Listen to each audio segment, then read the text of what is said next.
नमस्कार, आप सभी दर्शकों का बहुत बहुत स्वागत है। आपके साथ मैं हूं मीनाक्षी जोशी। आप देख रहे हैं वेलनेस वीकेंड। हमारे देश में ये धारणा बहुत लंबे वक्त तक रही है कि जब सेहत की बात होती है तो केवल शारीरिक स्वास्थ्य के बारे में चर्चा होती है कि कैसा आपका कद है, कैसे आपके बाइसेप्स हैं, कैसे ट्राइसेप हैं, आपकी हेल्थ ओवरऑल कैसी है। लेकिन मेंटल हेल्थ को उतनी तवज्जो नहीं दी जाती है। लेकिन समय बदला है। अब साथ ही साथ शरीर के मन और आपकी बुद्धि, आपका ब्रेन, क्या वो भी उस तरीके से काम कर रहा है? Are you mentally fit? तो इसलिए अब मेंटल हेल्थ पर बात करने के लिए देश के जाने माने साइकियाट्रिस्ट डॉक्टर जितेंद्र नागपाल हमारे साथ मंच पर मौजूद हैं। जोरदार तालियों से स्वागत करें। डॉक्टर नागपाल, जैसा मैंने कहा कि बहुत लंबे वक्त तक ये धारणा रही कि अगर सर्दी हो गई, जुकाम हो गई तो बीमारी है, अगर कैंसर हो गया, लंग्स में प्रॉब्लम है, लिवर खराब है तो बीमारी हो गई। लेकिन मन नहीं लग रहा, कंसंट्रेशन नहीं हो रहा, अच्छा महसूस नहीं हो रहा, तो इसे बस यूं ही कह दिया जाता है, अरे कुछ नहीं है। जबकि ये मेंटल हेल्थ से जुड़ी हुई परेशानी है। हमारा मन, हमारा दिमाग वो भी बीमार हो सकता है। मेंटल हेल्थ धारणा बदली है देश में? बहुत खूबसूरत सवाल है। आपके कहने के साथ साथ मीनाक्षी जी, मुझे ये भी लगा कि मन, मनोवृत्ति, मनोदिशा या मनोदर्पण जो हमारा होता है, रिफ्लेक्शन है लाइफ का, उसमें मन का आधार, मन की आराधना बहुत कम की जाती है। ये बहुत सही कहा आपने कि हम स्वास्थ्य की बात करते हैं तो कहीं ना कहीं मन बहुत दूर रह जाता है। मैं फिज़िकली हेल्दी हूँ तो सब कुछ ठीक है, मुझे कोई राय की ज़रूरत नहीं है, कोई ओपिनियन की ज़रूरत नहीं है, मुझे कहीं पे अपने आप को बदलने की ज़रूरत नहीं है। लेकिन हम ये अक्सर भूल जाते हैं। ज़माना बदल रहा है, ज्ञान बढ़ रहा है, शैली बढ़ रही है, आदतें बढ़ रही हैं, अच्छी बात है। लेकिन स्टिल मेजॉरिटी टाइम्स जब हम रोज़ अपने घरों में, अपने समाज में, अपने स्कूल में, कॉलेजेस में बात करते हैं तो मन की बात को एक कलंक, एक शर्म की तरह निपटा दिया जाता है, दबा दिया जाता है, फना कर दिया जाता है। तो ये आपने बिल्कुल सही पूछा है और सही कहा भी है दैट मेंटल हेल्थ की बातें जब होती हैं, हम उसको मेंटल तक कलंक लगा देते हैं, उसमें हेल्थ तक नहीं पहुंचती है बात। Word mental somehow got stigmatise so badly, इतनी बुरी तरह से उसको एक कलंक दे दिया गया सदियों से।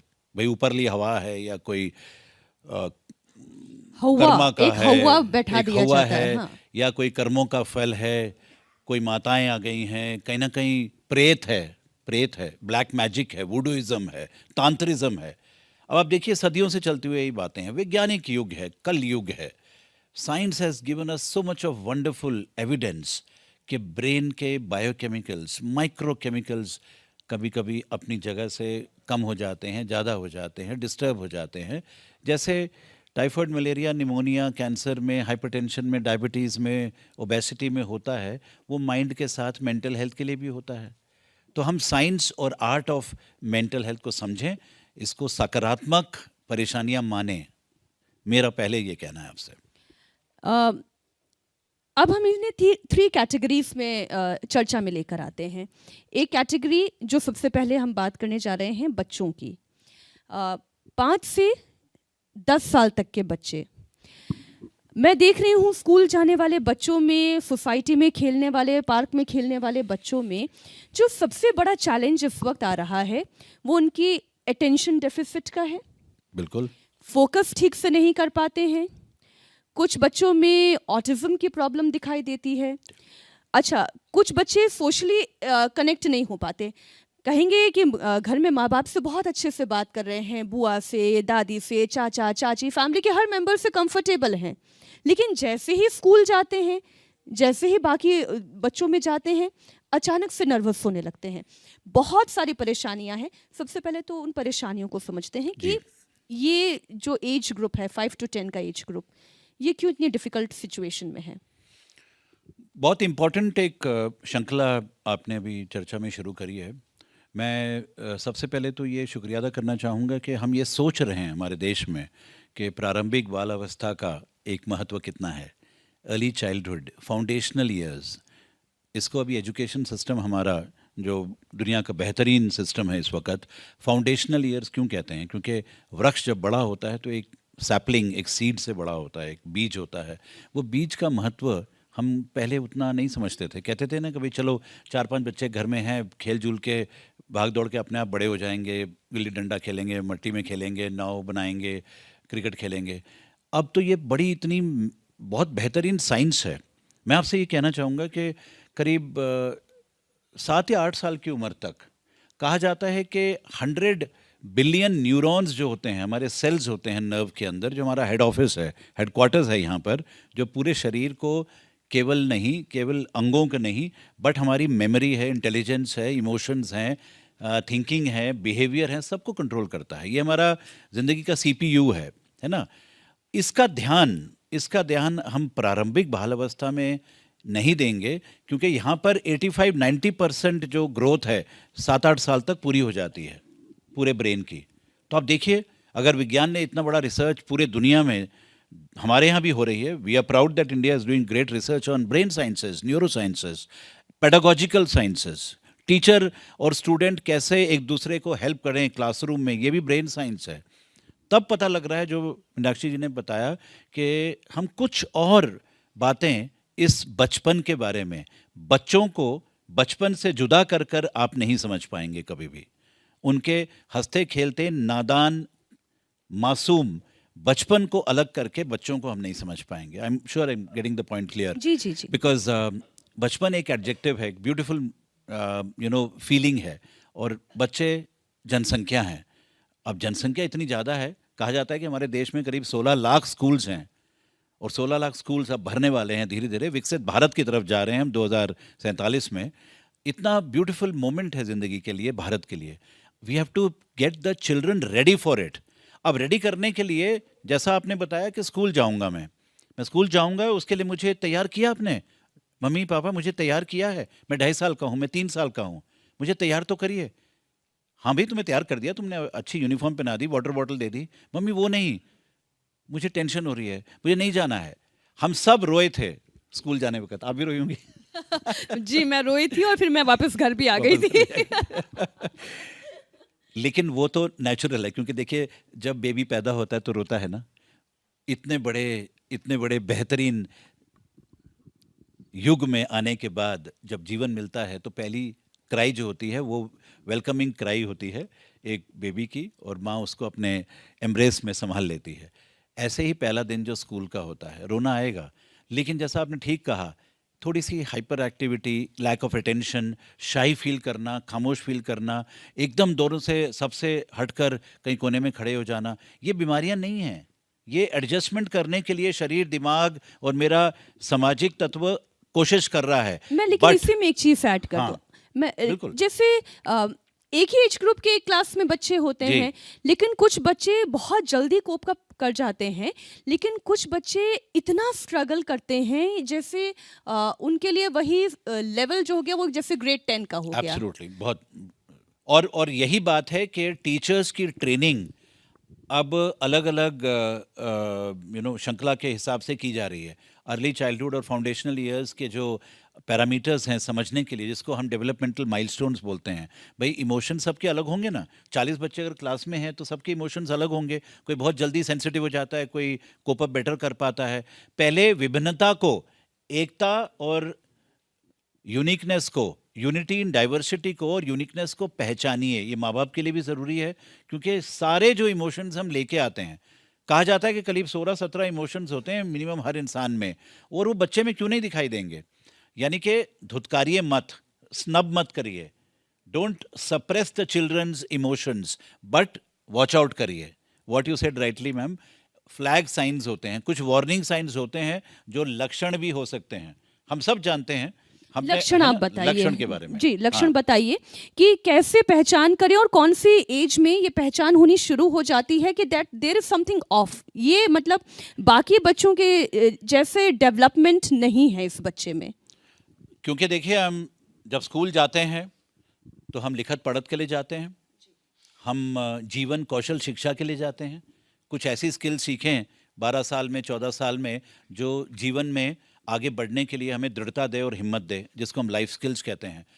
थर्ड पार्ट, हम करियर ओरिएंटेशन के लिए जाते हैं, बढ़ते बढ़ते आगे बढ़ते हुए हम कोई ना कोई वोकेशनल स्किल्स या करियर स्किल्स चुन लेते हैं। आप कोई भी करियर करना चाहें, you got my point. Academic लिखत पढ़त के लिए, करियर बनाने के लिए और जीवन कौशल के लिए जाते हैं।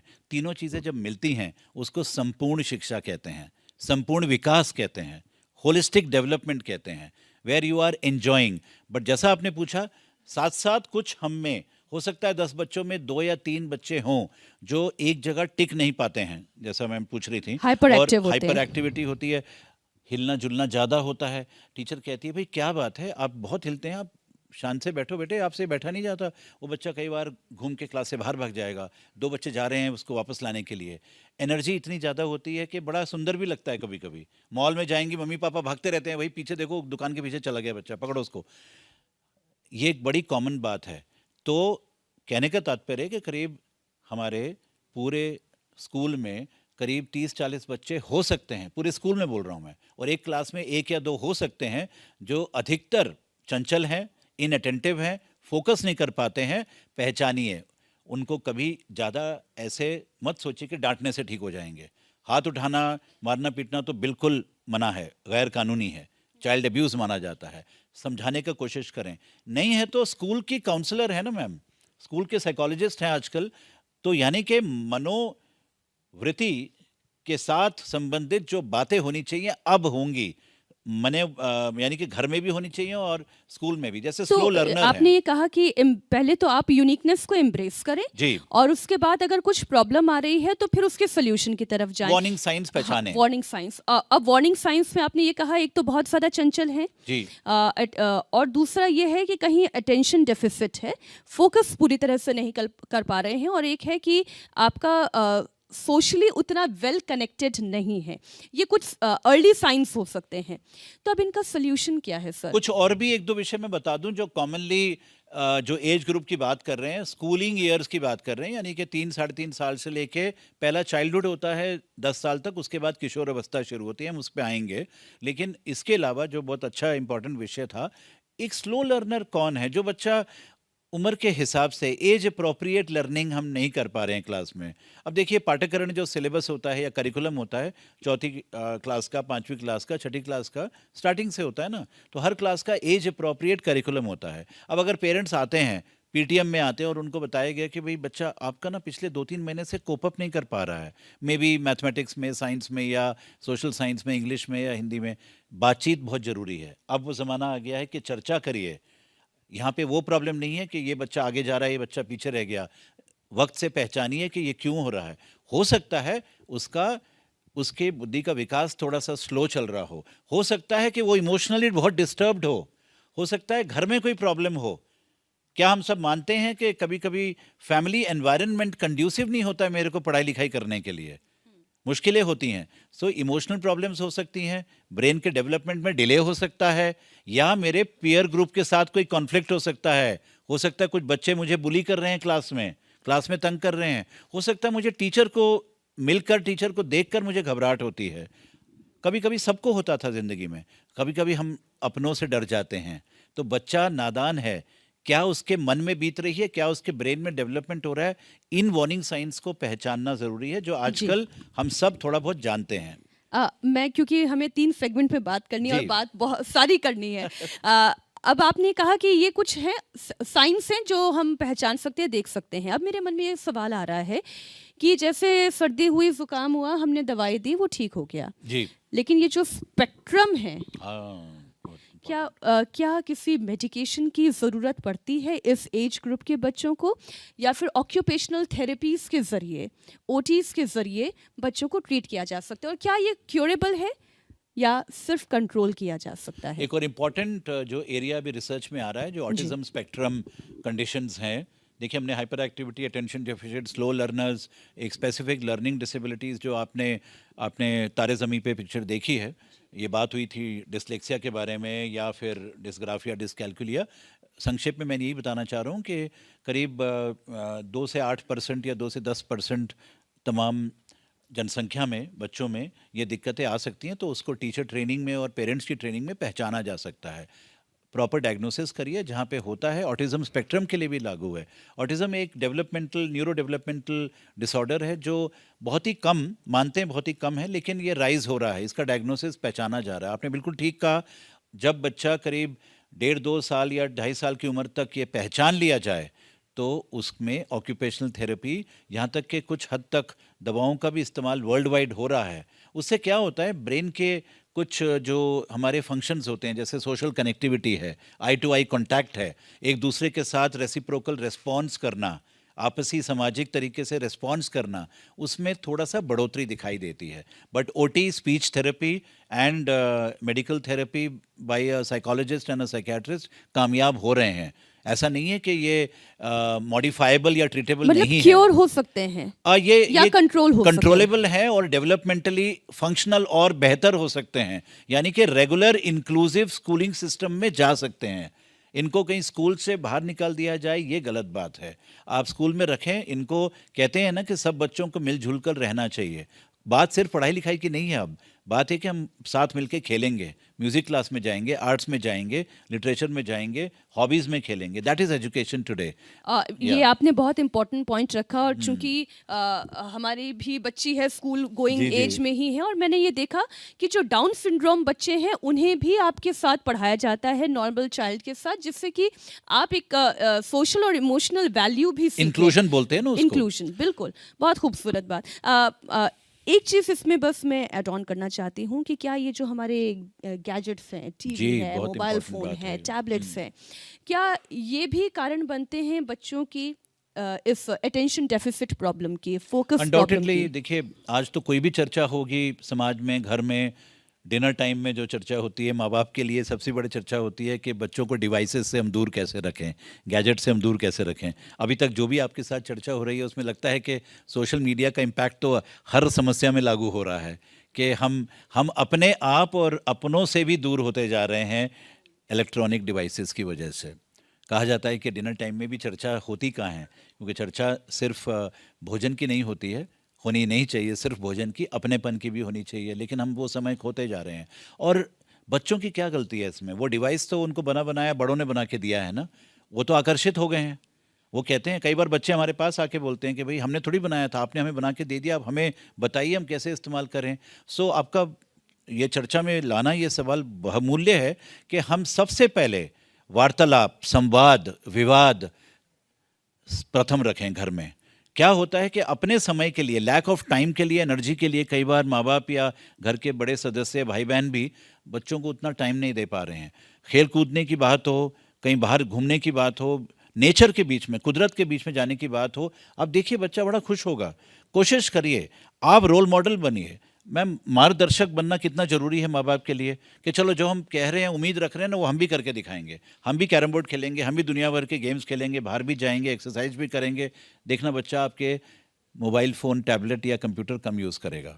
जितना एंटरटेनमेंट के लिए मम्मी पापा की ज़रूरत है ना, उतना शायद डिवाइस की ज़रूरत ना पड़ेगी। तो पहला तो टेक अवे यही है कि जिस सेगमेंट में हमने बात की, अपने बच्चों के साथ खुद जाएं, खेलें, खेल खेल में बातें करें, अपने बच्चों को जानें, और उसके बाद अगर कहीं कोई समस्या है तो उसका समाधान भी है। अब दूसरा हिस्सा, दूसरा सेगमेंट एडल्ट्स का है, माफ़ कीजिए, अब यहाँ एडोलेसेंट का है। एडोलेसेंट, सबसे बड़ा पीयर प्रेशर जो है वो एडोलेसेंट एज में ही है, यानी कि वो जो टीन एज है, हमेशा एक कंपैरिजन है, एक कंपटीशन है, अगेन सोशल मीडिया का बहुत ज़्यादा इम्पैक्ट है। इतना प्रेशर है कि कई बार बच्चे अपने आप को एकदम अलग कर लेते हैं, बिल्कुल अलग कर लेते हैं, अपने माँ बाप से भी बात नहीं करते हैं। और तो कुछ बच्चों में एंग्जाइटी इशू है, इतना एग्रेशन है, इतना गुस्सा है। अभी थोड़ी देर पहले हम ऑफ एयर चर्चा भी कर रहे थे बिल्कुल, कि बहुत बड़ी मरने बात है। मारने पर उतारू हो जाते हैं। किशोर अवस्था, कोई भी यहाँ नहीं होगा जो किशोर अवस्था से ना गुजरा हो, पार्ट ऑफ ग्रोइंग अप है ना। लेकिन 10 से 19 साल की उम्र जो होती है, कहा जाता है कि ज़िंदगी में आती तो एक ही बार है, लेकिन सबसे सबसे चार्मिंग एंड चैलेंजिंग होती है। चार्मिंग क्यों? क्योंकि पहली बार आईना बहुत पसंद आने लगता है। सब इस स्टेज से गुजरे, सब मुस्कुरा रहे हैं, है ना। क्योंकि मम्मी सबसे बड़ा अच्छा फ्रेंड तो मेरा मिरर है, क्योंकि सवेरे सबसे पहले मुस्कुराहट मुझे वही देता है, क्योंकि आप खुद मुस्कुराएंगे तो मिरर भी मुस्कुराएगा ना जी। चार्मिंग पीरियड है।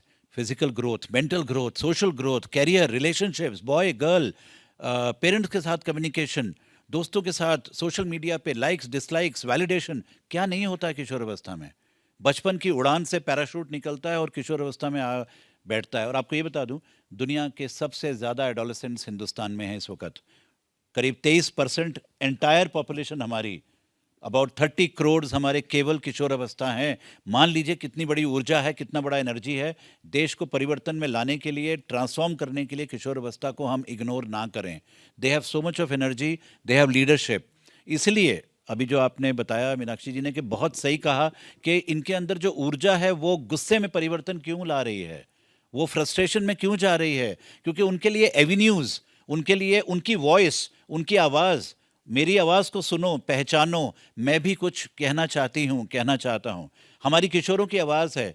आप नुक्कड़ नाटक देखिए स्कूलों में, कितना हसीन लगता है। बच्चे ये आवाज़ देना चाह रहे हैं कि मेरे शरीर और दिमाग में क्या गुजर रहा है आप नहीं समझ रहे हैं। हार्मोनल हैवक बोलते हैं उसको ma'am, hormonal havoc. That shows कि ईस्ट्रोजन, एंड्रोजन, थायराइड, एड्रेनलिन कितना तेज़ी से भाग रहा है। प्लीज़ एम्पथाइज करिए, संवेदना करिए, feel the feelings of the teenagers. और टीनेज और एडोलेसेंस, टीनेज एक सोशल टर्म है, एडोलेसेंस बायोलॉजिकल टर्म है। तो हम क्यों ये चर्चा कर रहे हैं उनके बारे में? इनकी दुविधाएं, बीमारियां नहीं हैं उतनी ज़्यादा जितनी नशीली पदार्थों की तरफ भागना, क्योंकि अकेलापन, सन्नाटा, कंपैरिजन, उम्मीदें, माँ बाप के सपने मुझे पूरे करने हैं। भाई उनको अपने सपने देखने दीजिए, किशोरों को अपने सपने देखने हैं। हाँ, वो रिस्की बिहेवियर में जा रहे हैं तो हमें संभालना है, समझाना है, रोकना है, डिसिप्लिन करना है। वायलेंस में जा रहे हैं, एक्सटॉर्शंस में जा रहे हैं, जुवेनाइल क्राइम में जा रहे हैं। कभी सोचिए, हम बैठ के, हम बड़ों को सोचना होगा, हम माँ बाप को, फ्रेंड्स को, ब्रदर सिस्टर्स को और टीचर्स को सोचना होगा कि हम सिर्फ पेविलियन में बैठ के मैच नहीं देख सकते। हमें किशोरों के साथ नीचे आना होगा, तो खेलना क्या होगा। करना होगा? करना ही होगा कि be aware, be responsible for the teenagers. वो जिस दौर से गुजर रहे हैं उनके एक एक पल को हम दोस्ती का पल दें, उनके साथ संवाद करें। मैं घर का खराब माहौल बच्चों की एंजाइटी Absolutely. या उनके एग्रेशन की वजह है? 100% रोल मॉडलिंग की जाती है फिर, यानी कि मार्गदर्शक सबसे प्रथम कौन होते हैं? माँ बाप ही तो होते हैं। ठीक है, फिल्म स्टार्स हैं, क्रिकेटर्स हैं, वेल नोन स्टेट्समैन हैं, मीडिया पर्सन्स हैं, लेकिन सबसे पहले प्रथम मेरा मार्गदर्शक तो पिता हैं, मम्मी हैं, ब्रदर हैं, सिस्टर हैं। हम उनके स्वभाव से, उनके उनके शब्दों से, उनके बिहेवियर से, उनके इमोशंस को हम इजीली कॉपी कर लेते हैं। और वही चीज़ कई बार आप देखिए, जो स्कूल्स में कंप्लेन आती है कि ये बच्चा थोड़ा मिसबिहेव कर रहा है या बुली कर रहा है या बहुत डिस्टर्ब कर रहा है, घर के हालात कभी कभी बहुत ज़्यादा ख़राब होते हैं जब एनालाइज किया जाता है।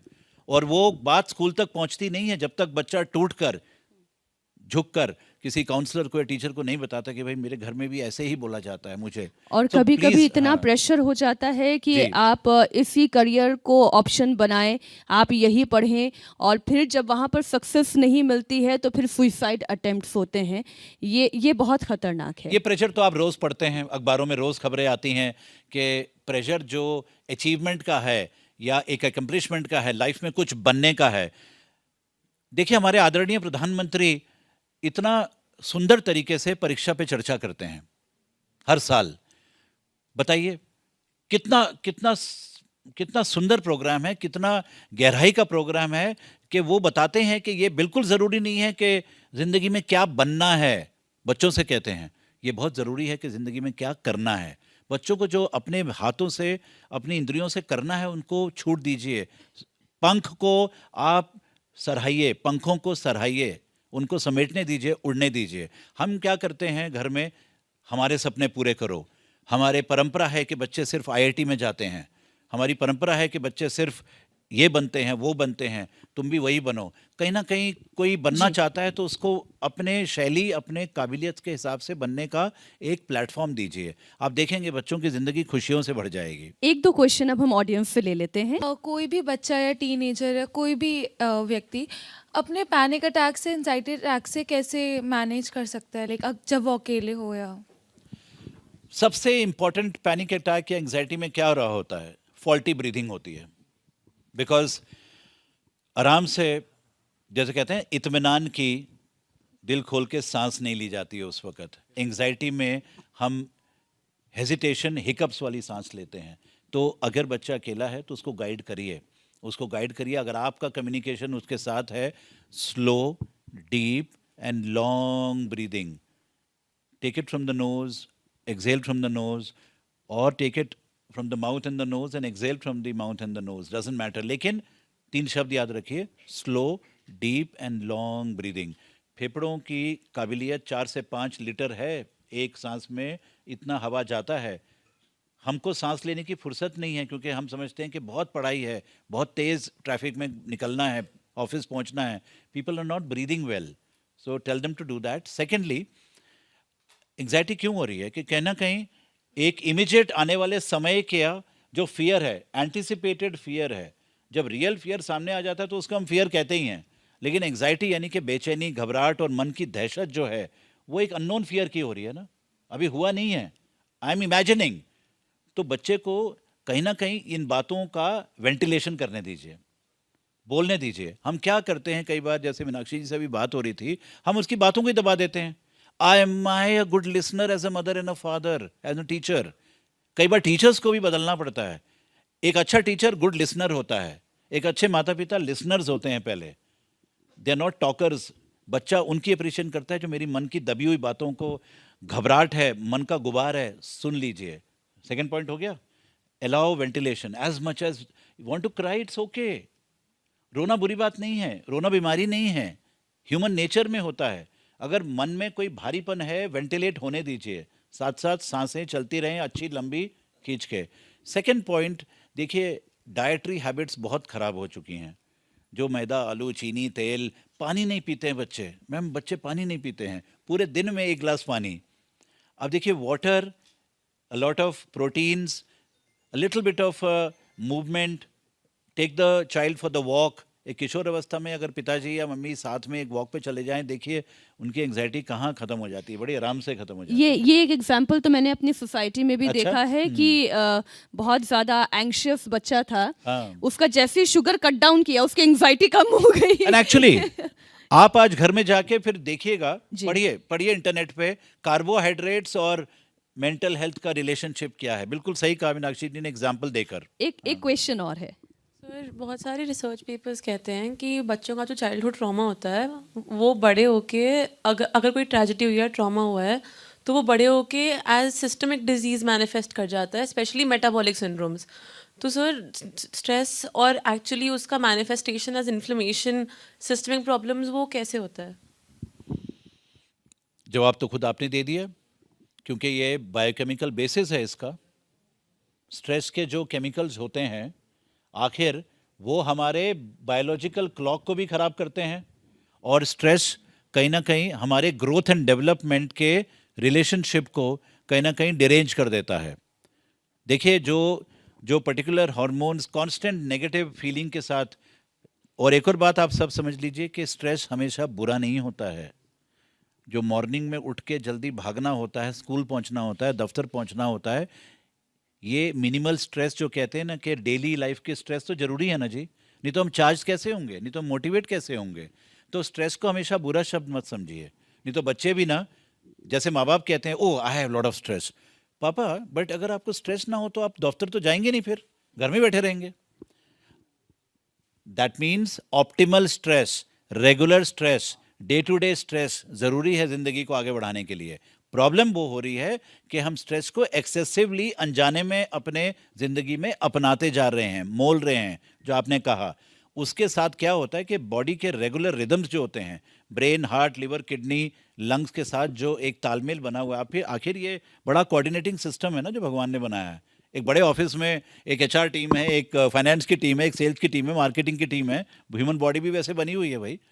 एक सीईओ यहाँ बैठा हुआ है ना, तो कोऑर्डिनेशन खराब हो गया बिकॉज वो नेगेटिव स्ट्रेस, फॉर एग्जांपल फर्ज करिए गुस्से के साथ कितने केमिकल्स हैं ब्रेन में, मैं डिटेल में अभी नहीं जा रहा हूँ, वो तमाम आपका सिस्टम खराब कर रहे हैं। एक आपको उदाहरण देता हूँ, आपने मैम जरूर सुना होगा कि गर्ल्स में पीसीओडी बड़ा कॉमन हो रहा है। पीसीओडी, पीसीओएस दोनों। आप बताइए कभी सुना था, पूछिएगा अपने पीढ़ियों में, 13-14 year old girls having PCOD, पूरा लाइफस्टाइल जब खराब है, स्लीपिंग हैबिट्स 2 बजे 3 बजे 4 बजे नींद आना, ठीक है, मोबाइल पे रहना, सोशल मीडिया पे रहना, इमोशनली डिस्टर्ब्ड रहना, एंग्शियस रहना, खाना पीना नहीं, दिन में आप देखें कि मुश्किल से एक थोड़ा सा आधी रोटी खाई होगी या कुछ सलाद खाया होगा या दाल, वो भी बड़े एप्रीहेंशन से।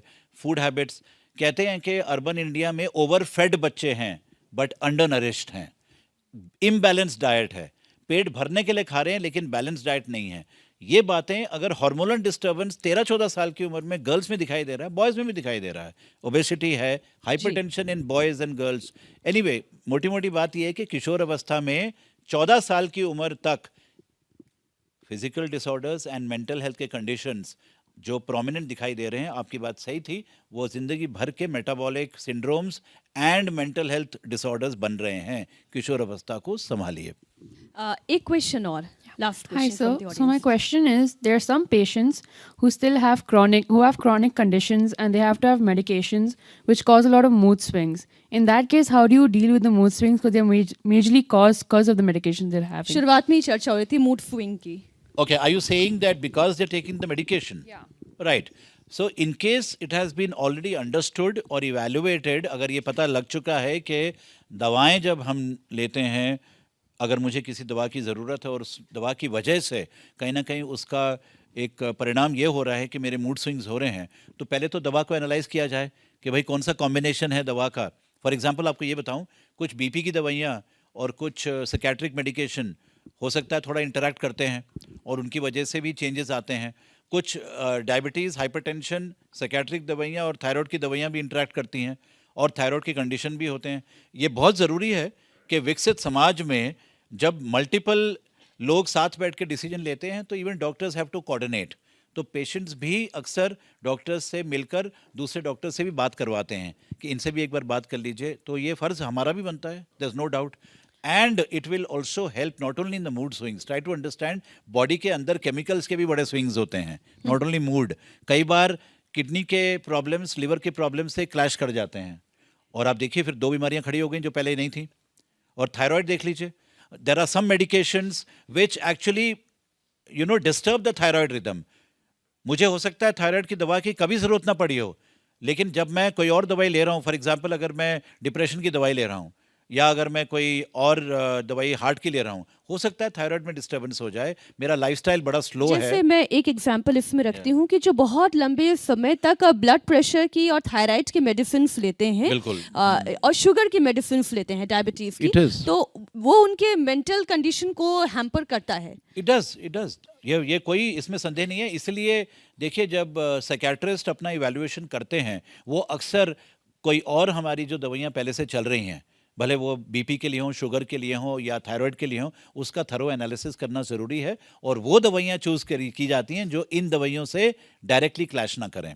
अच्छा, कुछ सवाल जो आजकल की खबरों से जुड़े हुए हैं, मैं आ रही हूँ आपके पास जी, सर। जी। कुछ सवाल जो आजकल की खबरों से जुड़े हुए हैं, 2 केसेस। एक सुसाइड केस बैंगलोर का, अतुल सुभाष अभी सुनने केस में आया था, केस जो सबसे ज़्यादा चर्चा में आया कि उन्होंने सुसाइड कर लिया, पारिवारिक स्थिति ठीक नहीं थी, बहुत ज़्यादा प्रेशर उनके पत्नी की तरफ से था। और दूसरा केस वो जो मेरठ हत्याकांड हुआ, जी। जहाँ पर नशे की लत में हाल ही में हुआ है तो। जी, कैसे और किस तरीके से वो हत्या की, वो जघन्य अपराध था। छोटी सी 4 साल की बच्ची से जब बहुत- पूछा गया बहुत कि ही पिता बड़ा कहाँ है, तो sensitive उन्होंने कहा कि पिता ड्रम में सो रहे हैं। जी।